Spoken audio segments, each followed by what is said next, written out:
విజయవాడలో జరుగుతున్న నవ నిర్మాణ దీక్షలో ముఖ్యమంత్రి చంద్రబాబు నాయుడు మాట్లాడుతున్నారు. ప్రత్యక్ష ప్రసారం ద్వారా చూద్దాం.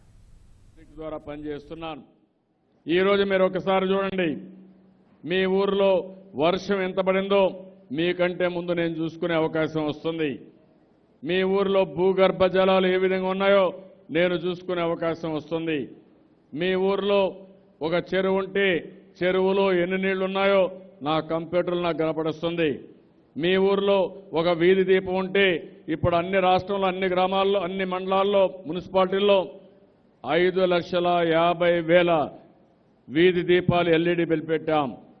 ఇక్కడ కూడా ₹1 ఖర్చు లేదు. ఇది ఒక వినూత్నమైన ఆలోచన. హుదూద్ సైక్లోన్ వచ్చింది. సైక్లోన్లో మొత్తం బల్బులు కానీ స్ట్రీట్ ఆ యొక్క పోల్స్ కానీ మొత్తం పోయాయి. ఆ సమయంలో ఆలోచించి ఎల్ఈడి బల్బులకు వెళ్తే 40% కరెంటు ఆదా అవుతుంది. దానిపైన కొంతమందిని పిలిచాను. నేను ₹1 కూడా మీకు ఇవ్వను, 40% నేను పొదుపు చేసుకుంటాను, 60% మీకు ఇస్తాను. మీరు పెట్టండి, 10 సంవత్సరాలు మీరు మేనేజ్ చేయండి, మీరు తీసుకున్న అప్పు కట్టండి, అదే సమయంలో మీకు కొంత లాభం కూడా వస్తుందని చెప్పాను. అది నమ్మి ఈరోజు మొత్తం రాష్ట్రంలో చేసే పరిస్థితి వచ్చారు. దీనివల్ల మీరు ఒకసారి చూస్తే మన రాష్ట్రం మొత్తం ₹1 ఖర్చు పెట్టకుండా వీధి దీపాలన్నీ ఎల్ఈడి బల్బులకు వచ్చాయి. దేశమంతా ఇది పెడితే 40,000 కోట్ల రూపాయల ఆదా అవుతుంది. అంటే ఒక నిర్ణయంతో ఎంత పొదుపైందో ఒక్కసారి మీరు ఆలోచించుకోవాల్సిన అవసరం ఉంది. ఒకప్పుడు వీధి దీపాలు సరిగా వెలిగేటి కాదు. ఈరోజు మీరు చూస్తున్నారు, వీధి దీపాలు కరెక్ట్గా వెలుగుతున్నాయి. ఎప్పుడు ఒక దీపం కాలిపోతే రికార్డు అవుతుంది. కాలిపోయిన తర్వాత ఆ రికార్డు బేస్ చేసుకుని సర్వీస్ స్టాండర్డ్స్ పెట్టి వాళ్ళకి ఇచ్చే డబ్బులు కూడా పే చేస్తాం. అంటే ఇలాంటి వినూత్నమైన ఆలోచనలతో ఈరోజు ప్రభుత్వం ముందుకు పోతా ఉంది.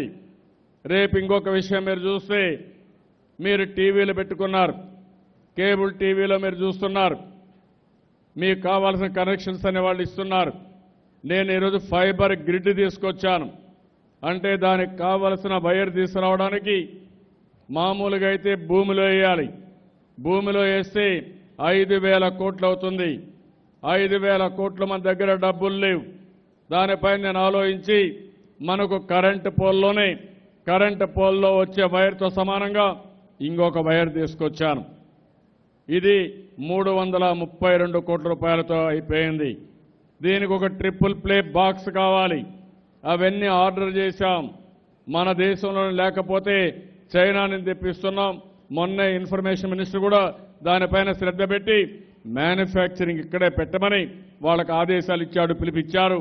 తొందరలో వాళ్ళు చేస్తే ప్రతి ఒక్క ఇంటికి ట్రిపుల్ ప్లే బాక్స్ పెడితే మీ టీవీ ఒక వీడియో కాన్ఫరెన్స్ పెట్టుకుంటారు, ఇంటర్నెట్ పెట్టుకుంటారు, అన్ని ఛానల్స్ వస్తాయి. మీ ఇంట్లో 3 టెలిఫోన్లు ఉంటాయి, వైఫై ఉంటుంది. మీరు ఏ వంట కావాలంటే ఆ వంట అందులో చూసి చేసుకునే అవకాశం వస్తుంది.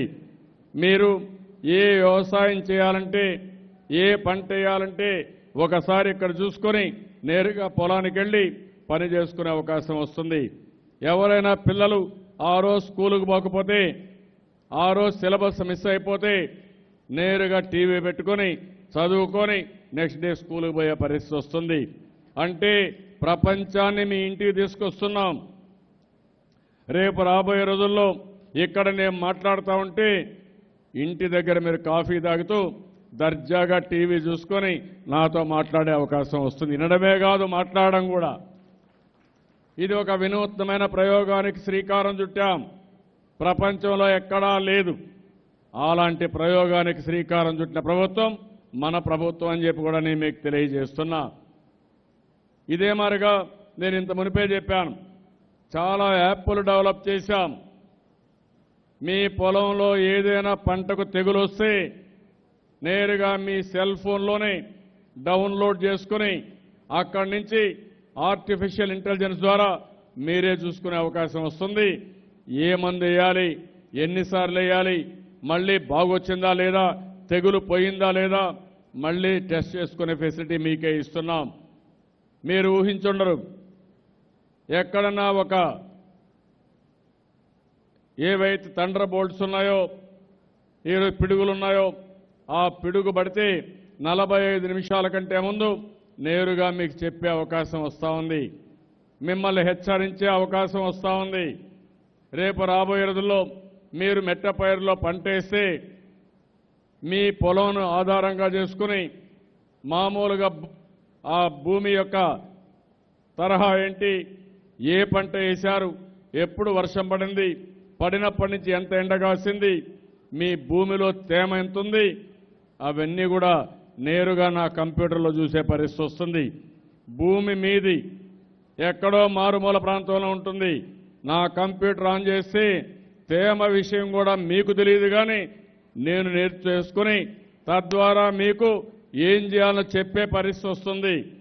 అదే సమయంలో ఆ పొలం దగ్గర ఎక్కడ బోర్వెల్ ఉంది, ఎక్కడ చెరువు ఉంది, ఎక్కడ చెక్ డ్యామ్ ఉంది, దేంట్లో నీళ్లున్నాయి, ఒకవేళ పంట ఎండిపోతా ఉంటే ఎక్కడి నుంచి నీళ్లు కొడితే ఆ పంట కాపాడుకుంటామనే విషయం కంప్యూటర్లో చెప్పి అక్కడి నుంచి రెయిన్ గన్ పంపించి మీ పొలం కాపాడే బాధ్యత, మీ పంట కాపాడే బాధ్యత ఈ ప్రభుత్వం తీసుకుంటామని చెప్పి కూడా నేను మీకు తెలియజేస్తున్నా.